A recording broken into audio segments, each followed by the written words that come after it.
Hello student, very good evening. I hope you are fine. आपके अपने YouTube channel expert classes by Manju ma'am में स्वागत है, अभिनंदन है। स्टूडेंट, जिस तरह से मैंने आप लोगों को फर्स्ट एंड सेकेंड पेपर दिया प्रीवियस ईयर का, आज उसका क्या है, आप लोगों का थर्ड पेपर है स्टूडेंट। तो देखिए स्टूडेंट, थर्ड पेपर में क्या है, तो अभी तक जो दो पेपर था यानी फर्स्ट पेपर और सेकेंड पेपर, वो क्या था, आपका कॉमन था स्टूडेंट। अब क्या है, अब आपका जो है कॉमन पेपर नहीं रहेगा, ठीक है।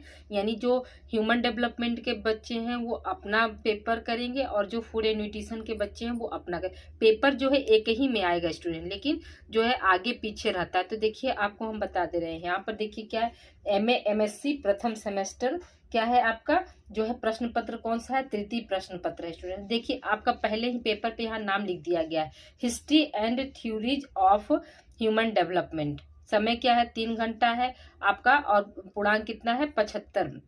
ठीक है स्टूडेंट। तो अब देखिए यहाँ पे क्या है, समस्त खंडों के प्रश्नों का उत्तर दिशा निर्देश द्वारा दीजिएगा। अब देखिए सेक्शन ए है स्टूडेंट, ठीक है। तो सेक्शन ए में क्या है आपका जो है 5 प्रश्नों को उत्तर देना है स्टूडेंट। तो देखिए ध्यान दीजिएगा स्टूडेंट, जो ह्यूमन डेवलपमेंट के जो बच्चे होंगे ना, तो वो क्या है, वो ये पेपर करेंगे, history and theories of human development, ठीक है। तो उनका पेपर ये है स्टूडेंट। तो आइए स्टूडेंट हम लोग आगे कंटिन्यू करते हैं। तो देखिए पहला क्वेश्चन है आपका कि मानव विकास के सिद्धांत के विषय में आप क्या समझते हैं, यानी मानव विकास का जो सिद्धांत है उसके विषय में आप क्या जानते हैं। तो आपको क्या है, ह्यूमन डेवलपमेंट का आपको थ्योरी लिखना है स्टूडेंट, ठीक है। फिर अगला है स्टूडेंट आपका कि जंग के सिद्धांत को लिखिए, यानी जंग जो है साइंटिस्ट है उन्होंने क्या सिद्धांत दिया उसको लिखिए। डार्विन के सिद्धांत को लिखिए स्टूडेंट। तो डार्विन के सिद्धांत क्या क्या थे उनको आपको बताना है। फिर क्या, सीखना और परिपक्वता के महत्व को आप बताइए। सीखना और परिपक्वता क्या होता है स्टूडेंट, इसके इम्पोर्टेंस को आपको बताना है। ये क्या है, ये आपका सेक्शन ए अति लघु अभी चल रहा है स्टूडेंट, ठीक है। अब देखिए अगला क्वेश्चन यहाँ पे क्या है, 5वां आपका है स्टूडेंट की संवेगात्मक विकास से आप क्या समझते हैं, ठीक है। संवेगात्मक विकास की परिभाषा दीजिए, ठीक है। संवेगात्मक विकास की क्या है, परिभाषित कीजिए, ठीक है। अब देखिए हम सेक्शन बी की बात करते हैं स्टूडेंट। तो सेक्शन बी में आपको क्या करना है, तो 8 प्रश्न, जैसे प्रश्नों की संख्या क्या है, 8 है, उसमें से क्या है 5 प्रश्न करना है। और पहला क्वेश्चन क्या है स्टूडेंट आपका कि सुरक्षा के किन्हीं 2 तरीकों का उल्लेख कीजिए, यानी सेफ्टी के क्या 2 तरीके होते हैं उनको बताना है स्टूडेंट। फिर क्या है, पावलोव के सिद्धांत को लिखिए। तो ये आप लोग बीए में अच्छी तरह से पढ़े हैं पावलोव का सिद्धांत स्टूडेंट, तो ये तो आप लोग अपने से ही कर लेंगे, ये तो बिल्कुल हलवा क्वेश्चन है, ठीक है। आगे हम बात करते हैं स्टूडेंट, अगले क्वेश्चन की बात करते हैं स्टूडेंट। तो देखिए लॉरेंज के सिद्धांत को लिखिए। फिर अगला क्या, स्किनर के सिद्धांत को लिखिए। जितने भी सिद्धांत थे स्टूडेंट आप लोग उसको अच्छे से पढ़ लीजिएगा, क्योंकि सिद्धांत जो है आपके थर्ड पेपर में भी काम आएंगे और फोर्थ पेपर में भी काम आएंगे स्टूडेंट। फिर अगला क्वेश्चन क्या है आपका, थार्नडाइक के सीखने के नियम लिखिए, ठीक है। नेक्स्ट क्वेश्चन है आपका क्या है, सिगमंड फ्रायड के अनुसार मन के 3 मूल संरचनाएं कौन कौन सी हैं, इसको आप बताना है, ठीक है। अगला क्वेश्चन स्टूडेंट है आपका कि गांधी जी के मानव विकास से संबंधित विचारों को प्रस्तुत कीजिए, ठीक है। ये सब क्या है, ये आपके क्या है स्टूडेंट, लघु क्वेश्चन है, जो कि 8 संख्या में है, और करना कितना है आपको, 5 करना है, ठीक है। करना कितना है स्टूडेंट, तो आपको 5 करना है। अगला क्वेश्चन स्टूडेंट है आपका कि हार्नी के सिद्धांत को लिखिए, यानी हार्नी के क्या सिद्धांत थे इसको बताना है। अब देखिए हम बात करते हैं सेक्शन सी की। तो सेक्शन सी में क्या है स्टूडेंट, तो कुल प्रश्नों की संख्या कितनी है, 8 है। 8 में से क्या करना है स्टूडेंट, हमें 4 प्रश्न करने हैं। 8 में से क्या है, 4 प्रश्न करने हैं, और हर प्रश्न क्या है आपका 10 नंबर का है, ठीक है। और शब्दों की सीमा कितनी है स्टूडेंट, तो 400 शब्द से ज्यादा नहीं लिखना है। अब देखिए पहला क्वेश्चन है स्टूडेंट आपका कि फ्रायड के मनोविश्लेषणात्मक सिद्धांत से आप क्या समझते हैं, उल्लेख कीजिए, ठीक है। पहला क्या है, फ्रायड के मनोविश्लेषणात्मक सिद्धांत, जिसमें क्या था स्टूडेंट, ईड, ईगो, सुपर ईगो था ना, तो उसी के बारे में क्या है बताना है स्टूडेंट, ठीक है। नेक्स्ट क्वेश्चन है आपका, क्वेश्चन स्टूडेंट है आपका कि सामाजिक अधिगम सिद्धांत का विस्तृत वर्णन कीजिए, यानी सामाजिक अधिगम सिद्धांत क्या है स्टूडेंट, इसके बारे में क्या है विस्तृत में बताना है, ठीक है। अगला क्वेश्चन स्टूडेंट है आपका कि पियाजे ने अपने संज्ञानात्मक सिद्धांत में विकास की किन अवस्थाओं का उल्लेख किया है। तो आपको क्या है, जीन पियाजे का जो है सिद्धांत बताना है स्टूडेंट, ठीक है। नेक्स्ट क्वेश्चन आपका स्टूडेंट है शिक्षा तथा समाज में रूसो के योगदान का उल्लेख कीजिए। ठीक है, रूसो और लॉक ये आपका क्या है, पहले चैप्टर में ही था स्टूडेंट, इसको आप लोग अच्छे से देख लीजिएगा। लॉक और रूसो क्या है, हमेशा एग्जाम में आपके पूछे जाते हैं स्टूडेंट। ठीक है, नेक्स्ट क्वेश्चन आपका है कि एरिक्सन के सिद्धांत को लिखिए। जितने भी थ्योरी है आपके स्टूडेंट, एरिक्सन हुआ, बंडुरा हुआ, फ्रायड हुआ, जीन प्याजे हुए, ये सब का थ्योरी आप अच्छे से पढ़ लीजिएगा, क्योंकि थ्योरी से आपके मैक्सिमम क्वेश्चन आपके आएंगे स्टूडेंट। ठीक है, नेक्स्ट क्वेश्चन की हम बात करते हैं स्टूडेंट, तो बंडुरा के सामाजिक अधिगम सिद्धांत का विकास के संदर्भ में मूल्यांकन कीजिए। क्वेश्चन आपका ये पूछ रहा है स्टूडेंट। ठीक है, अगला क्वेश्चन है स्टूडेंट आपका कि आत्म प्रत्यय को परिभाषित कीजिए। किस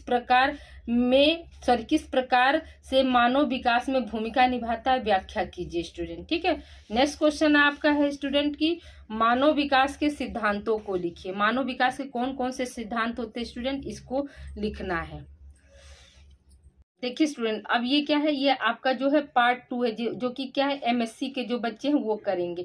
उनके पेपर का नाम देखिए क्या है, एडवांस न्यूट्रिशन है स्टूडेंट। अब देखिए होम साइंस के जो सीडी वाले बच्चे यानी ह्यूमन डेवलपमेंट वाले बच्चे ये एडवांस न्यूट्रिशन नहीं करेंगे। उनको क्या है, उनको जो है हिस्ट्री एंड थ्योरी वाला जो पेपर है उसको करना था स्टूडेंट। अब यहाँ पे क्या है, यहाँ पे जो एमएससी के जो बच्चे हैं उनका जो है पेपर कौन सा है, तो एडवांस न्यूट्रिशन है, वो करेंगे स्टूडेंट। तो देखिए स्टूडेंट, यहाँ पे क्या है आपका पहला सेक्शन ए क्या है आपका, जो है देखिए दिशा निर्देश तो वही स्टूडेंट जो हमने स्टार्टिंग बताया। सेक्शन ए का भी सेम चीज, सेम कंडीशन वही है। तो अब आइए देखिए हम क्वेश्चन सॉल्व करते हैं स्टूडेंट। ठीक है, तो पहला क्वेश्चन क्या है आपका कि ऊर्जा प्रदान करने वाले पोषक तत्वों के नाम लिखिए। तो कौन कौन से जो पोषक तत्व है जो हमें ऊर्जा देते हैं, तो क्या बताएंगे स्टूडेंट, आपका कार्बोहाइड्रेट हो गया और प्रोटीन, ये दो पोषक तत्व। ऐसे कार्बोहाइड्रेट, प्रोटीन और वसा, ये तीनों क्या है आपके ऊर्जा प्रदान करने वाले पोषक तत्व होते हैं। फिर क्या है, 1 ग्राम प्रोटीन में कितनी कैलोरी ऊर्जा मिलती है स्टूडेंट, 1 ग्राम प्रोटीन में कितनी कैलोरी मिलती है, तो 4 कैलोरी मिलती है स्टूडेंट। कितनी मिलती है, 4 कैलोरी मिलती है। पोषण को परिभाषित कीजिए, यानी जो न्यूट्रिशन है वो क्या है स्टूडेंट, इसको आपको बताना है। ठीक है, अगला क्वेश्चन है स्टूडेंट आपका कि किन्हीं 2 आवश्यक एमिनो एसिड के नाम लिखिए। तो क्या था स्टूडेंट, आप हिस्टीडीन याद कर लीजिएगा, ट्रिप्टोफेन याद कर लीजिएगा, ये क्या है आपका आवश्यक एमिनो एसिड है। अगला क्वेश्चन स्टूडेंट है किन्हीं 2 पोषक तत्वों की कमी से होने वाली बीमारियों के नाम बताइए। तो कोई भी बता दीजिएगा स्टूडेंट, पोषक तत्वों की कमी से। देखिए आप बता दीजिएगा, रतौंधी हो गया आपका, बेरी हो गया, स्कर्वी हो गया, ये सब क्या है, सब आपके पोषक तत्व यानी विटामिन की कमी से जो है मतलब होने वाली बीमारी है। तो क्या पूछा स्टूडेंट, किन्हीं 2 पोषक तत्व, सॉरी, तो विटामिन से आप एक बता दिए और एक क्या कर देंगे स्टूडेंट, आप प्रोटीन की कमी से बता दीजिएगा, मैरास्मस और क्वासियोरकर। ठीक है, अब आगे बात करते हैं हम स्टूडेंट। देखिए किन्हीं 2 पोषक तत्वों के किन्हीं 2 पोषक तत्वों की कमी से होने वाली बीमारियां कौन कौन सी, तो उसको हमने आपको बता दिया, तो उसे आप लिख लीजिएगा स्टूडेंट। ठीक है, अगला क्वेश्चन देखिए स्टूडेंट्स, आपका पार्ट सेकंड जो है आपका देखिए क्या है, तो पार्ट सेकंड में क्या है स्टूडेंट, तो ये देखिए इसमें भी क्या 8 क्वेश्चन दिए गए हैं और 5 प्रश्न क्या है करना है स्टूडेंट। सेम जैसे जो हमारे क्या है ह्यूमन डेवलपमेंट के बच्चे जैसे करेंगे उसी तरह से आपको भी करना है। ठीक है, तो अब देखिए यहाँ पर क्वेश्चन की बात हम डायरेक्ट कर लेते हैं स्टूडेंट। क्या है इसमें, शरीर में प्रोटीन के पाचन को समझाइए। ठीक है, तो प्रोटीन का पाचन जो है शरीर में कैसे होता है उस प्रोसेस को आपको बताना है। ठीक है, अब अगले क्वेश्चन की बात हम करते हैं स्टूडेंट। तो देखिए यहाँ पे क्या दिया है, जल में घुलनशील विटामिनों के स्रोत को लिखिए स्टूडेंट। तो जल में कौन कौन सा विटामिन घुलनशील होता है स्टूडेंट, तो हम सभी जानते हैं विटामिन बी और विटामिन सी। अगला क्वेश्चन स्टूडेंट है आपका कि गैर पोषक खाद्य संगठन का संक्षिप्त वर्णन कीजिए। ठीक है, तो गैर पोषक खाद्य संगठन का संक्षिप्त वर्णन कीजिए। अगला क्वेश्चन स्टूडेंट है आपका कि कार्बोज के वर्गीकरण को समझाइए, यानी कार्बोहाइड्रेट का वर्गीकरण आपको पूछा है। नेक्स्ट क्वेश्चन स्टूडेंट है आपका कि जैव उपलब्धता क्या है, लौह तत्व की जैव उपलब्धता को समझाइए। ठीक है, तो अब जैव उपलब्धता क्या है और लौह तत्व की जैव उपलब्धता को समझाइए। नेक्स्ट क्वेश्चन आपका स्टूडेंट है कि विटामिन डी के कार्यों तथा स्रोतों को आप बताइए। विटामिन डी का कार्य क्या है स्टूडेंट और उसका स्रोत क्या है, यानी स्रोत मतलब प्राप्ति के साधन क्या क्या है, जिसके बारे में आपको पूछ रहा है स्टूडेंट। ठीक है, स्टूडेंट आपका कि जीन अभिव्यक्ति में पोषण विनिमय को समझाइए। ठीक है, अगला क्वेश्चन है आपका कि कम तापमान में पोषण प्रबंध को लिखिए स्टूडेंट। अब आइए बात करते हैं हम सेक्शन सी। सेक्शन सी में क्या है, 8 प्रश्न है, 4 प्रश्नों को करना, हर प्रश्न क्या है आपका 10-10 नंबर का है स्टूडेंट। तो आइए हम क्वेश्चन की तरफ जाते हैं। तो देखिए इसमें पहला क्वेश्चन क्या है आपका कि प्रोटीन की गुणवत्ता के मूल्यांकन की विधियों का सविस्तार वर्णन कीजिए। ठीक है, प्रोटीन की गुणवत्ता का क्या गुणवत्ता के मूल्यांकन की विधियों का क्या करना है, सविस्तार हमके वर्णन करना है। नेक्स्ट है आपका भोजन में पाए जाने वाले सभी पोषक तत्वों के महत्व को समझाइए। भोजन में पाए जाने वाले सभी पोषक तत्वों के महत्व को आप समझाइए। ठीक है, अगला क्वेश्चन है आपका स्टूडेंट बीएमआर क्या है। बीएमआर को प्रभावित करने वाले सभी कारकों को विस्तार पूर्वक वर्णन कीजिए। ठीक है, बीएमआर क्या है स्टूडेंट, तो बीएमआर क्या होता है बेसिक मेटाबॉलिक रेट होता है स्टूडेंट। हाँ, और इसको प्रभावित करने वाले कारक कौन कौन से हैं, तो ये आप लोग बखूबी अच्छी तरह से जानते होंगे। तो अब आगे क्वेश्चन की बात करते हैं हम स्टूडेंट। देखिए अगला क्वेश्चन है आपका कि गैर पोषक खाद्य संगठकों के हानिकारक प्रभाव को वर्णन कीजिए। नेक्स्ट क्वेश्चन स्टूडेंट है आपका कि मानव शरीर में स्थूल खनिज लवणों के महत्व को समझाइए। ठीक है, अगला क्वेश्चन स्टूडेंट है आपका कि विटामिन ए तथा के स्वास्थ्य लाभ के विषय में विस्तार पूर्वक लिखिए। ये तो आप लोग एकदम अच्छे से कर लेंगे स्टूडेंट्स, में कोई मतलब दो राय नहीं है। नेक्स्ट क्वेश्चन स्टूडेंट है आपका कि वसा के वर्गीकरण और कार्यों को विस्तार पूर्वक समझाइए। ठीक है, वसा के कार्य क्या है स्टूडेंट, वर्गीकरण क्या है इसको बताना है, और कार्य को सब मैंने विस्तार पूर्वक आपको समझाना है। देखिए स्टूडेंट मेरी तबीयत भी नहीं सही है, लेकिन फिर भी हम आपके लिए बहुत मेहनत कर रहे हैं। वीडियो बनाने में बहुत मेहनत लगता है स्टूडेंट। ठीक है, तो प्लीज़ आप लोग वीडियो को अधिक से अधिक बच्चों को आप लोग शेयर करिए और उन्हें बताइए किसी चैनल पे क्या है आपका मेजर होम साइंस यानी यूजी और पीजी दोनों का मेजर होम साइंस का जो है क्लास चलता है।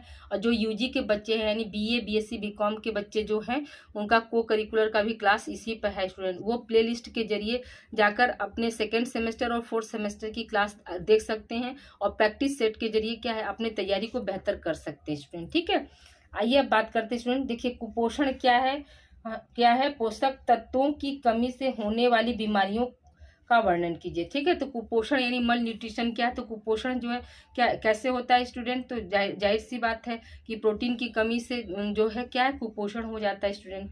ओके स्टूडेंट, अब ये क्या है आपके जो है 8 क्वेश्चन थे। 8 में क्या थे आपको जो है कितना क्वेश्चन करना है स्टूडेंट, तो 4 क्वेश्चन करना है। कितना करना है, 4 करना। सबसे पहले क्या करना है स्टूडेंट, सबसे पहले आप लोगों को लॉन्ग क्वेश्चन ही करना है, उसके बाद तब शॉर्ट क्वेश्चन करेंगे, उसके बाद वेरी शॉर्ट क्वेश्चन करेंगे। ओके स्टूडेंट, मिलते हैं हम अगली क्लास में। तब तक के लिए आप लोग अपना ध्यान रखिए और अपनी तैयारी को बेहतर करिए। ये सारे पेपर जो क्वेश्चन जो हैं आपके एग्जामिनेशन पॉइंट ऑफ व्यू से मोस्ट इंपॉर्टेंट स्टूडेंट। क्वेश्चन क्या है हमेशा रिपीटेड होते हैं, तो आप एक बार क्वेश्चन का लेवल देख लीजिए और अपनी तैयारी को भी आप लोग चेक कर लीजिए। Okay student, thank you for watching.